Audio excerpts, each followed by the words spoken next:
Soy de Nicaragua y vivo en un pueblo llamado Limón en el departamento de Nueva Segovia. Antes tenía una novia que vivía en un pequeño pueblo que quedaba a 3 kilómetros del mío. Un día que tocaba visita invité a mi primo Camilo que me acompañara porque comúnmente no me gustaba ir solo, dado que en el camino abundaban los robos y asaltantes que te quitaban la vida con tal de robarte lo poco que llevabas. Además de eso era un poco atemorizante porque en ocasiones se veían luces de carros atrás de uno, pero que jamás te llegaban a dar alcance. Ese día, antes de llegar a la casa de mi novia, me detuve y estacioné mi moto a la orilla de la carretera. Bajé para orinar y no pasados ni 10 segundos comencé a escuchar pláticas y las risas de unos niños, aunque no lograba entender qué era lo que estaban diciendo. Yo no le comenté nada a mi primo por temor que me dejara botado dado que la llave de la moto estaba puesta, pero al regresar a la moto seguían platicando y cuando llegué con Camilo me dijo: Abel, ¿escuchaste eso? Parecen niños hablando, ¿no? Pero no se les entiende nada. Sí, espera, ¿qué es lo que se ve ahí? Le respondí. En eso se acercó a mí y nos quedamos helados sin poder movernos. Ahí estábamos viendo un grupo de personas pequeñas. Parecían niños o duendes y pasaron brincando y empujándose de una orilla a la otra de la carretera. Camilo entonces dijo: vámonos que eso no es para nada bueno. Como pudimos nos montamos a la motocicleta y arrancamos a toda velocidad. Esa fue una noche que nunca vamos a olvidar.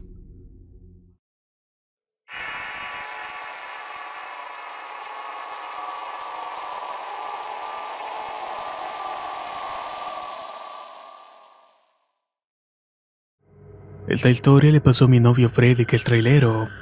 Nosotros vivíamos en un pueblo perteneciente al municipio de Zumpango, Estado de México. Me cuenta que un día venía de un viaje alrededor de las 9:30 de la noche. Entonces, para llegar rápido al pueblo, decidió tomar un libramiento que cruza por el cerro que está justo detrás del pueblo. Pensó que era buena idea tanto para llegar pronto y aprovechar para verme, ya que la salida del libramiento estaba por mi casa. Cuando venía notó que en el camino se iban moviendo las hierbas, pero esto no lo asustó. Solo decidió irse despacio mientras su chalán iba durmiendo. Más adelante, en una curva, vio un perro grande y negro que estaba a medio del camino. Le empezó a silbar desde lejos, pero el perro no se quitaba. Así que despertó su chalán y los dos se le quedaron viendo al perro y avanzó poco a poco. Hasta que cuando estaban como unos 2 metros, el perro volteó y tenía los ojos rojos. Eran prácticamente como si fueran de fuego y en ese momento cruzaron miradas. El perro no se movía hasta que le echó las luces altas e inmediatamente se echó a correr directo al cerro. Freddy se bajó del camión y trató de correr atrás de él, pero su chalán le dijo que no lo siguiera, puesto que eso que habían visto era un nahual y se lo podría llevar. Así que optó por gritarle de groserías y subirse rápidamente al camión. Aceleró y por fin llegó al pueblo y fue a la empresa para que le cargaran el carro. Aprovechando el tiempo libre se fue a su casa a darse un baño e irme a ver. Hecho esto, salió de su casa caminando rumbo hacia la mía. Para cortar el camino se fue por un camino de tierra que no era muy transitado. Eran aproximadamente las 10:45 de la noche y mientras caminaba claramente sintió que algo lo estaba siguiendo. Y además de eso que lo estaba mirando fijamente. Más adelante, casi llegando a la carretera, vio un perro a lo lejos que se le hizo conocido. Así que tomó una piedra y se la aventó y cuando el perro ladró se dio cuenta que era su propio perro. Era algo extraño ya que éste lo estaba esperando. Cuando llegó a su casa le comentó a su madre lo que había pasado, y ésta le confirmó que lo que vio en el camino era un nahual, que éste se había dado cuenta que lo había retado y que seguramente lo había seguido, y que por eso la mascota presintió que le pasaría algo y salió a esperarlo a la calle para cuidarlo. Pudo haber sido que el nahual sintió la presencia del perro y dejó de seguirlo. Desde ese entonces nunca ha vuelto a pasar por ese libramiento.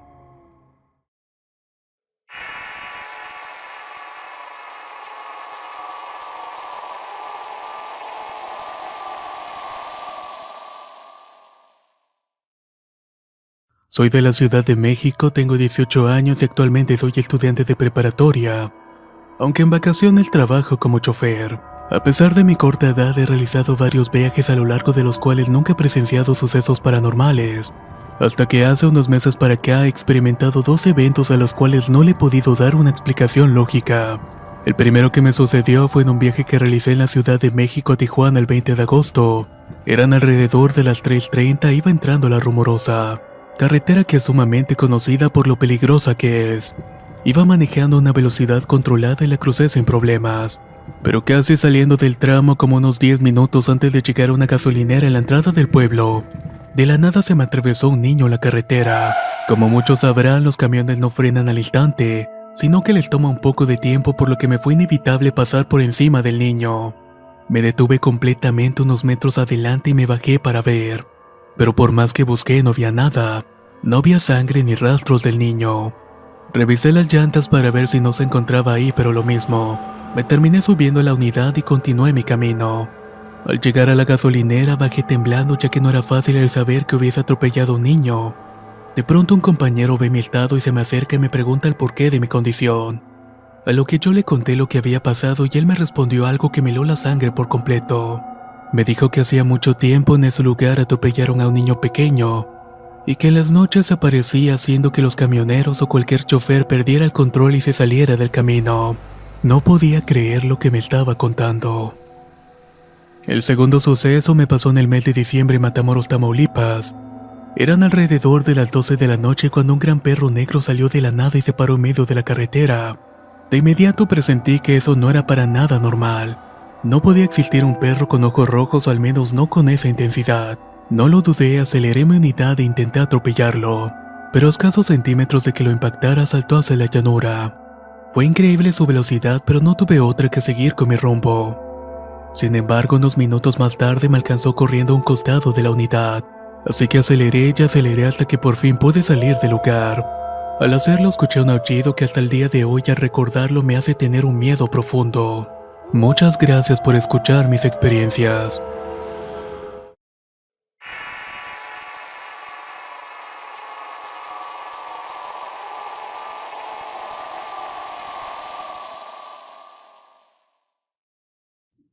Esto me sucedió cuando tenía aproximadamente 12 años. Un día mi madre y yo fuimos a visitar a mi hermana mayor y a su esposo. Ellos vivían en una colonia bastante lejos de nuestra casa, y como se nos había hecho muy noche cuando llegó la hora de irnos, mi cuñado se prestó a llevarnos en su auto. Íbamos por una autopista que según las lenguas dicen que antes eran ríos y que solían aparecerse cosas. Tras un tramo en que estábamos pasando, mi madre hablaba con mi cuñado cuando de repente abajo de un puente había un hombre con una veladora en la mano sin expresión alguna en la cara. Estaba prácticamente en medio de la carretera. Mi cuñado por poco la atropella, pero esta persona ni siquiera se movió. Por suerte nosotros no nos salimos del camino. Tras el susto mi cuñado solamente dijo: "Me voy a morir". No sé por qué lo dijo, pero supongo que tal vez porque esa persona era un fantasma. Después de unos días le pregunté a mi madre que qué había sido lo que habíamos visto aquella noche. Ella me dijo que solamente era un vago, pero la verdad no creo que haya sido eso. Hasta la fecha sigue siendo un acontecimiento bastante raro en mi vida. Muchas gracias por escuchar mi historia.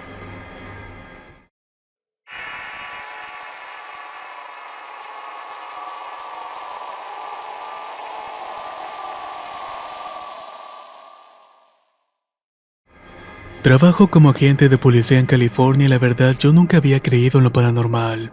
Sin embargo, me pasó algo bastante raro en mis horas laborales. Estaba en mi patrulla y eran aproximadamente las 2 de la madrugada en un día sábado. Eso lo recuerdo perfectamente. Dijeron por la radio que me dirigiera rápidamente a brindarle apoyo a un compañero que estaba en una persecución. Así que salí a toda prisa y entré en un tramo de carretera donde casualmente habían ocurrido muchos accidentes, y que en la mayoría siempre habían víctimas fatales. Cuando de pronto sentí una sensación extraña y de repente y de la nada apareció una mujer tirada en la carretera. Yo frené y traté de esquivarla, pero fue tan rápido que no alcancé y sentí claramente cómo la patrulla le pasaba por encima. Incluso habíamos escuchado los golpes. Cuando paré por completo me bajé a revisar, pero para mi sorpresa no había absolutamente nada. Busqué y busqué, pero sin éxito alguno. Ya al voltear de vuelta casi me da un infarto al ver que la señora estaba flotando encima de la patrulla. Me sentí como nunca me había sentido antes. Me paralicé por completo y de pronto un compañero que iba al mismo llamado de apoyo paró para auxiliarme y cuando me vio me preguntó: "¿Qué te pasa? Pareciera que hubieras visto muerto".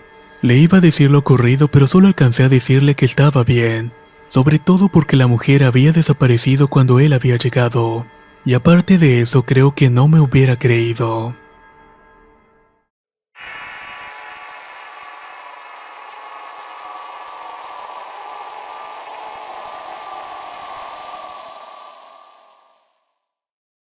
Esto no lo viví en carne propia, pero fui testigo de hecho. Tendría 12 años en ese entonces.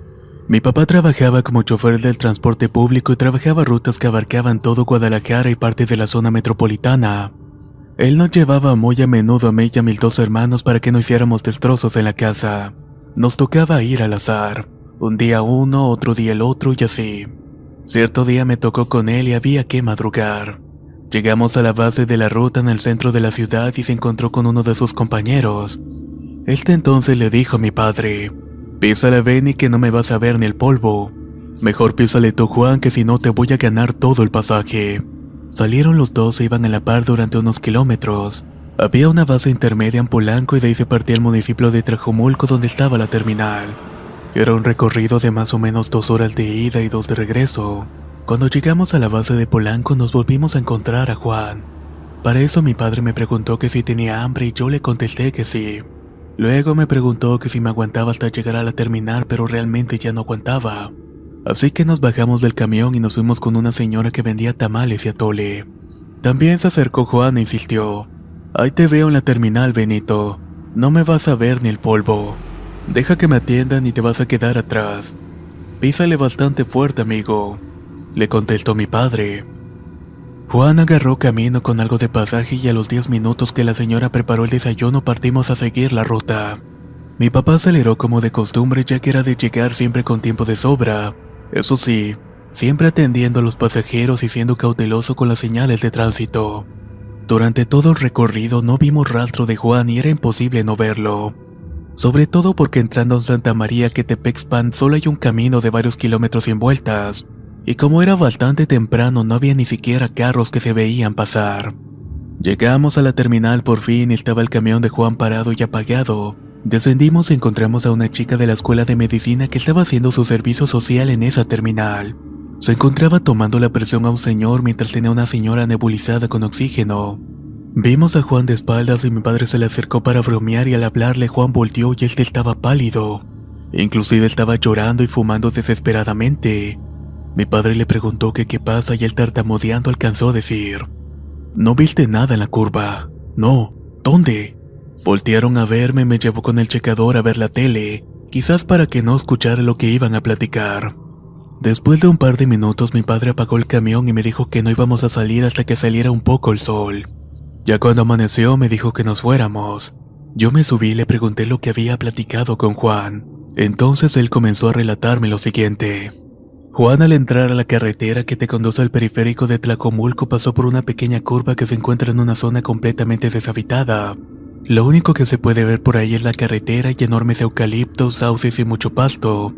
También es usual que por las madrugadas haya mucha neblina, ya que por debajo pasa un arroyo, lo cual lo hace verdaderamente escalofriante. Juan solo iba mirando los retrovisores para ver que mi padre no lo alcanzara, cuando de pronto de la nada sale una mujer vestida de blanco, descalza y cruzando la carretera, cosa que por la hora y el lugar era demasiado extraño, así que solo podría ser alguien perdido con trastornos mentales clínicos. Había pocos metros de distancia entre el camión y ella y sonó la bocina en varias ocasiones, pero fue inevitable arrollarla ya que no se detuvo aquella mujer. Juan paró de inmediato muy asustado ya que por la magnitud del golpe pensó que no la iba a librar. Uno de los 5 pasajeros se le acercó a Juan y le dijo: "Chingue, ya la mataste, güey". Juan tomó una lámpara y se bajó a auxiliarla y el pasajero trató de pedir ayuda por el celular pero le fue imposible. Los dos rodearon el camión con la lámpara e incluso caminaron junto al arroyo pero no encontraron nada. Mientras el resto de los pasajeros observaban incrédulos alrededor pero nadie vio nada. El pasajero que había acompañado a Juan entonces le dijo: "Pélate que nadie vio nada". Se subieron los dos al camión y se dispusieron a partir del lugar. Al arrancar lo hizo muy lento y esto para volver a mirar por los retrovisores. Pero cuando miró por los que te permiten ver el interior del camión, Juan quedó impactado.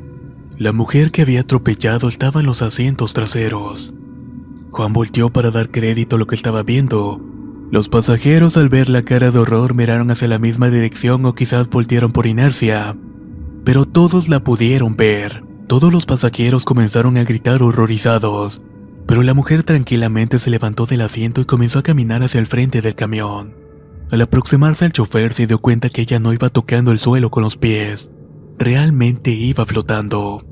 Tenía un aspecto horripilante.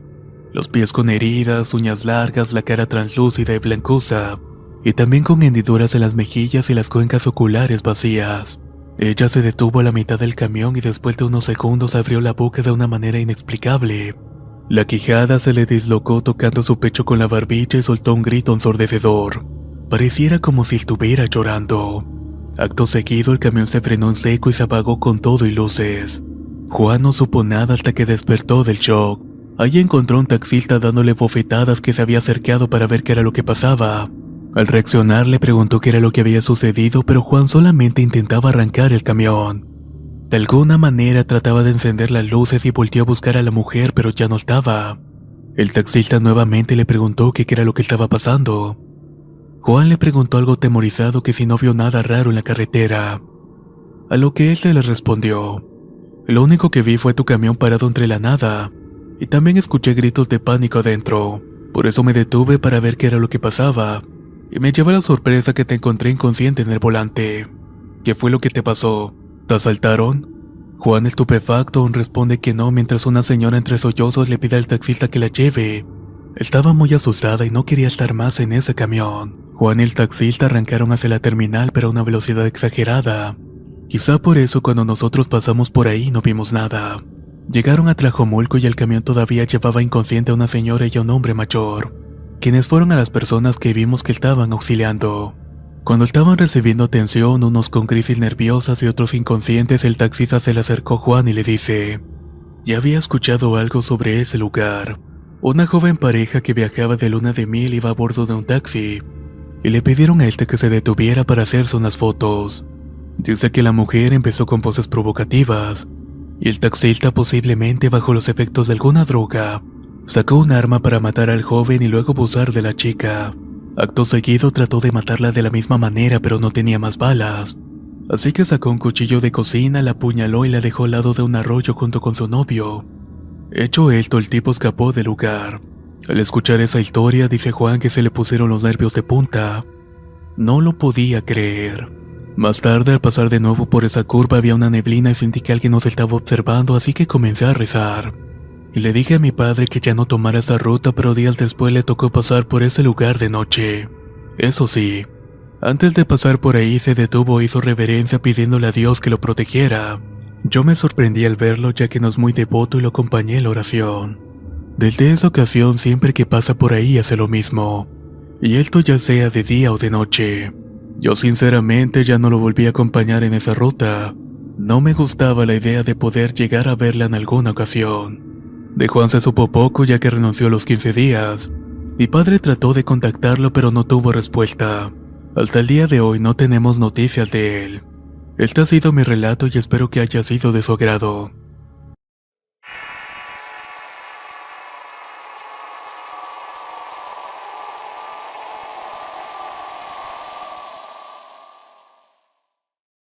Soy de El Salvador y esto que voy a contar nos pasó a mi madre, a mis hermanas y a mí.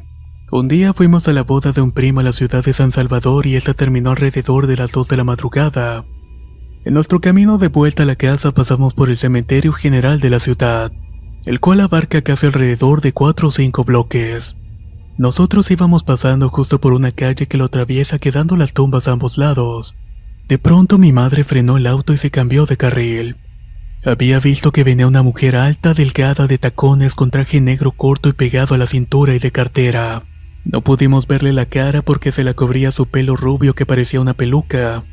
Y además detrás de nosotros venía un vehículo con 2 personas a bordo que nos gritó que nos apuráramos. La mujer no volteó ni reaccionó y solamente cruzó la calle. Nuestra sorpresa fue que la mujer traspasó la malla metálica del cementerio como si fuera líquida. Y después la vimos caminar entre las tumbas hasta perderla de vista. Incluso las personas del otro vehículo se quedaron sorprendidos. Mi madre pisó el acelerador y nos fuimos rápidamente de esa calle. Para eso eran aproximadamente las 3 de la madrugada. Paramos a una gasolinera como unas 6 o 7 cuadras más adelante. Estábamos cargando combustible y nos bajamos a comprar algo para tomar. Nosotros aún no salíamos del asombro y a un lado de la tienda estaban 2 taxistas platicando. Mi madre se les acercó y les contó lo que acababa de pasar. Para su sorpresa le contaron que ya habían escuchado de otras personas que le habían visto en esa misma zona. Muchas gracias por escuchar mi experiencia.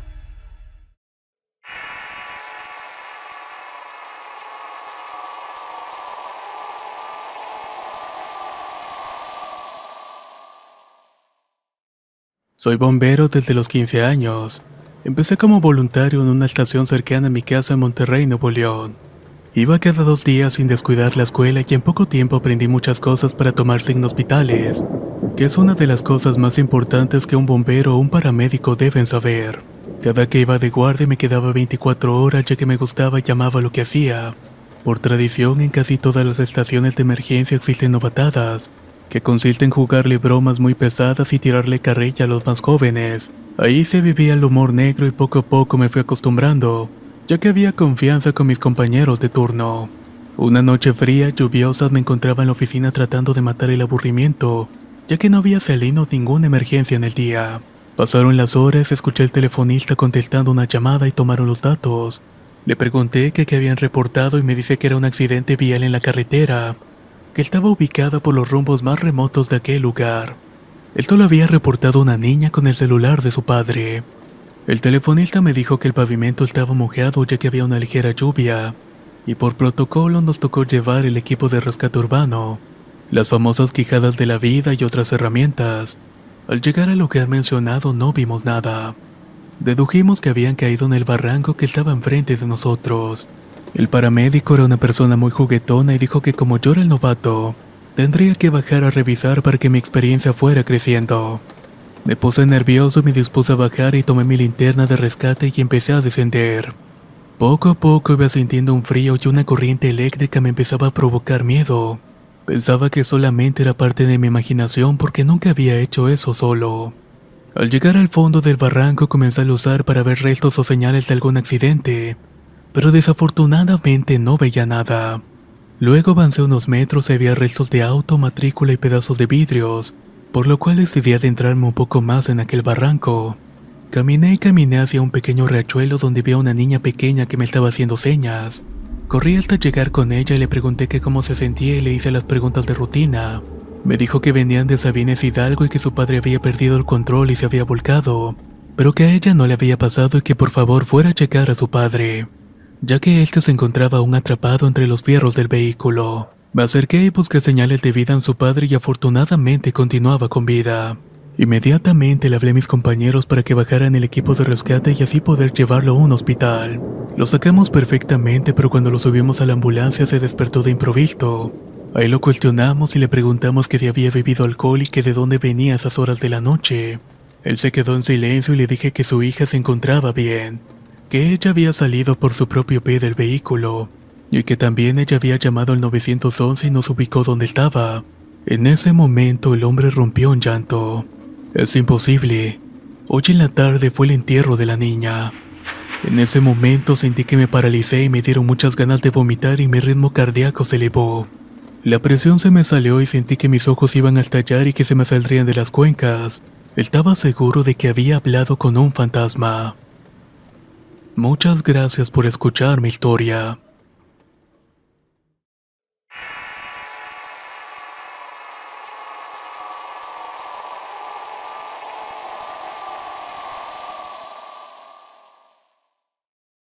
Tengo 21 años y vivo en un pequeño pueblo de Colombia, pero voy a la universidad a otro municipio. Así que constantemente debo desplazarme en un bus durante 40 minutos para llegar. Esto pasó cuando cursaba el tercer semestre de la carrera. Era final de ciclo y ese día tuvimos un examen y salimos temprano, comenzó de las 7 de la noche. Al terminarlo fui a tomar el bus con un compañero residente de la escuela. Cuando estábamos esperando, de pronto llegó una señora con su hija, y de manera inesperada comenzó a llover y al poco rato llegó el autobús. No me gustaba transportarme mucho en aquella línea, ya que uno de mis hermanos había tenido un accidente años antes. De todas maneras me despedí de mi amigo y me subí después de la señora y la niña. Al subir me percaté que habían dos señores en la parte de atrás, así que decidí hacerme justo al frente de la puerta. El recorrido de esa línea era un poco extenso porque primero debía entrar a un pueblo y luego al mío. Cuando entramos al primer pueblo, la señora con la niña se bajó y a la siguiente cuadra uno de los señores. El recorrido continuó y casi al llegar a la glorieta que entra a mi pueblo, el conductor se detuvo y me dijo: Voy a parar otro bus para que te termine de llevar y así me pueda ir directo al otro pueblo. Él se bajó y me acordé del otro señor que venía atrás, pero no lo logré ver y pensé que tal vez se había quedado dormido. En ese momento el conductor me llama y yo le pregunto por el señor, pero el extrañado me pregunta que de cuál señor estoy hablando. Usted es la única pasajera que me queda, señorita. Recuerdo muy bien que eran dos señores y que en ningún momento me dormí porque en todo el camino llovió. Y además que estaba atenta por los múltiples accidentes en esa línea. Por eso estaba 100% segura que aquel señor no se había bajado. Muchas gracias por escuchar esta historia.